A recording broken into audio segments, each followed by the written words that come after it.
और सर्दियों में रूस ने यूक्रेन के आत्मसमर्पण का प्लान बना लिया है। अब रूसी सैनिक यूक्रेन के बाद आगे बढ़ेंगे। बाल्टिक या फिर नॉर्डिक देशों पर रूस हमला कर सकता है। रूस के नए ब्लूप्रिंट को लेकर यूरोप में हड़कंप मचा हुआ है। कुछ घंटे बाद मैड्रिड में यूरोपीय देशों की सीक्रेट मीटिंग होने जा रही है, जिसमें रूस को रोकने के लिए मंथन किया जाएगा। साथ ही जरूरत पड़ने पर हमले का प्लान भी बनाया जा सकता है।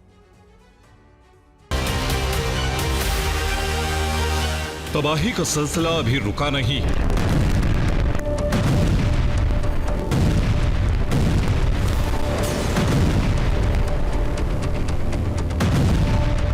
विध्वंस का सबसे खौफनाक दौर अब आरंभ हुआ है।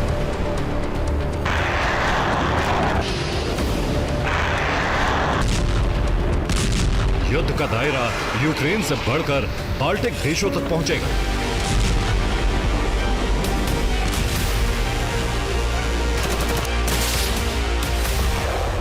और वो तबाही कैसी होगी, वो यूक्रेन से आए इस वीडियो से समझिए।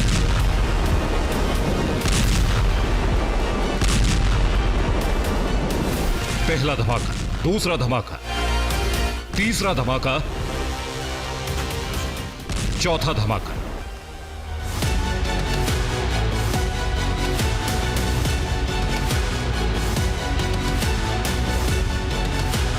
और इन धमाकों के लिए फाब 500 का इस्तेमाल रूस ने किया है। डोनेस्क में रूसी जेट से बम बरसाए, जिसमें यूक्रेन की 14वीं स्पेशल बटालियन के कमांड सेंटर को उड़ा दिया।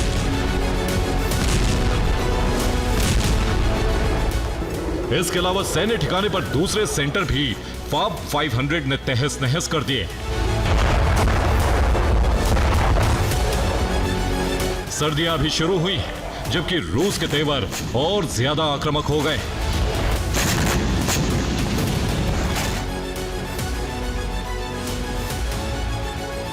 रूस उन ठिकानों पर हमले कर रहा है जहां नाटो से मिले हथियार रखे गए। इसके अलावा ऊर्जा ठिकाने भी उसके टारगेट पर है, जिससे सर्दियों में यूक्रेन में अंधेरा हो जाए, बिजली पानी का संकट हो जाए। ऑयल पंप स्टेशन पर भी ड्रोन बरसा रहे हैं। अब अगर यूक्रेन पलटवार करे तो हथियार पहले से ही रूस तबाह कर चुका है।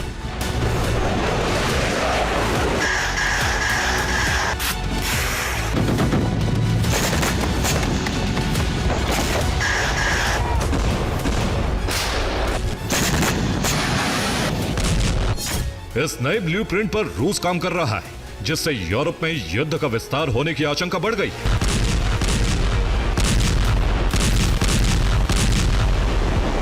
अगर रूस ने यूक्रेन का आत्मसमर्पण करा दिया तो रूस युद्ध रोकेगा नहीं, बल्कि उसका विस्तार करेगा, जिसके लिए नया प्लान भी बना लिया है।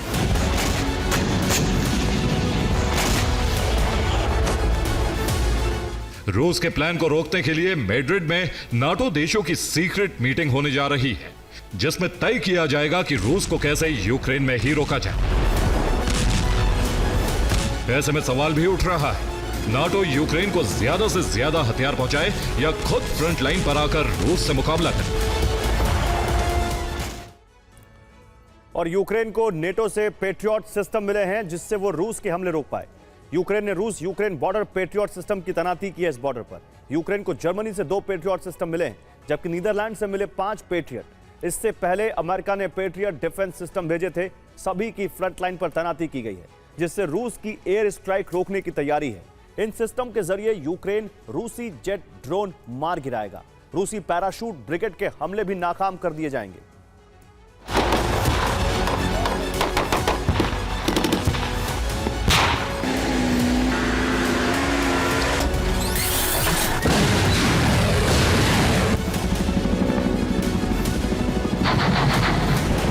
एक तरफ यूक्रेन पर रूस ने हमले बढ़ा दिए हैं, दूसरी तरफ यूरोपीय देशों में ड्रोन घुसपैठ कराई जा रही है।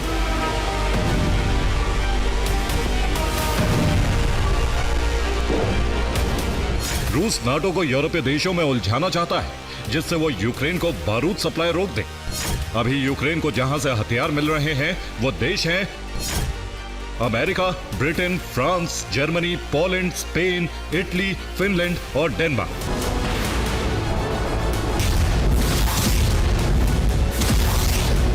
इनके अलावा बाल्टिक देश भी मदद कर रहे हैं। क्रेमलिन ने सीधी धमकी दी है, अगर हथियारों की सप्लाई नहीं रोकी गई तो यूरोप में एक साथ कई मोर्चे खुल सकते हैं।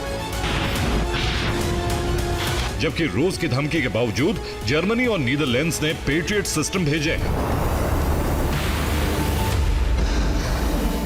अमेरिका जल्द ही टॉमाहॉक भी सप्लाई करने वाला है। इस प्लान से रूस भड़क गया।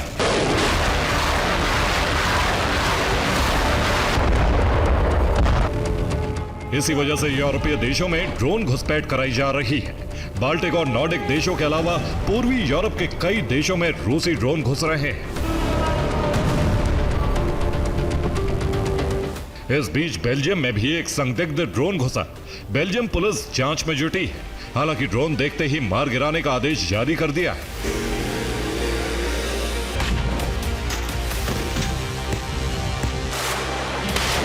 इसी तरह की घुसपैठ बाल्टिक देशों में लगातार हो रही है। पेंटागन अलर्ट भी जारी कर चुका है। अब रूस के अगले टारगेट बाल्टिक देश हो सकते हैं।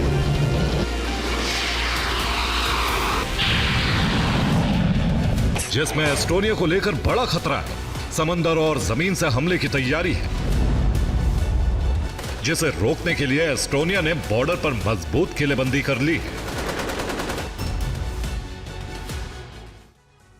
और नेटो का चक्रव्यूह तैयार, जो रूस के लिए अभेद दीवार की तरह है। इसके लिए नॉर्वे से लेकर मोल्दोवा पर सुरक्षा चक्र बनाया गया है, जिससे रूस को यूक्रेन से आगे बढ़ने से रोका जा सके।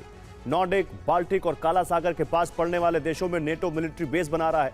पहले नॉर्वे, फिर फिनलैंड, उससे आगे तीनों बाल्टिक देश एस्टोनिया, लातविया और लिथुआनिया, फिर पोलैंड से स्लोवाकिया, रोमानिया और मोल्दोवा तक डिफेंस सर्किट बनाकर रूस को रोकने के लिए नेटो तैयारी कर रहा है।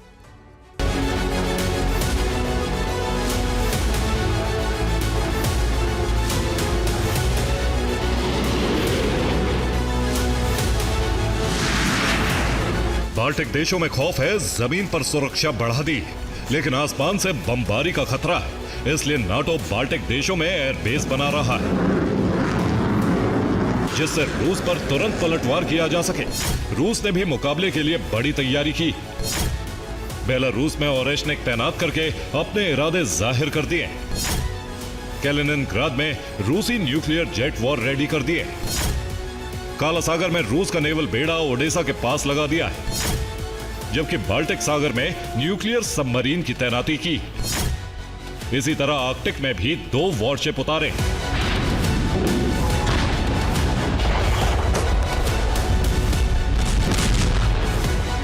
अभी भी नाटो यूक्रेन को बारूद सप्लाई कर रहा है। रूस की बौखलाहट बढ़ती जा रही है। रूस ने मिसाइलों का प्रोडक्शन बढ़ाकर सर्दियों में बड़े हमले की तैयारी की है, जबकि यूक्रेन के सरेंडर का टारगेट नवंबर रखा है।